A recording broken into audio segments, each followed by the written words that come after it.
What's up guys, welcome to Smart Tutorial Sub, and for today's tutorial ituturuan kayo kung paano i-turn on ng end-to-end encryption sa Messenger this 2024.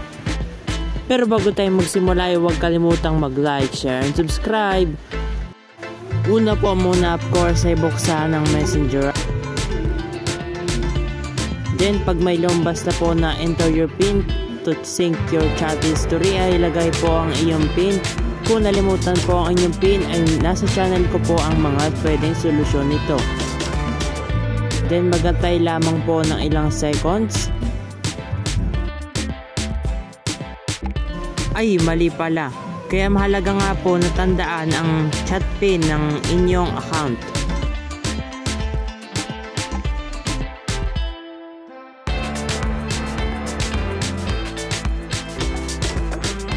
Pagkatapos po mag-loading ay ayan na.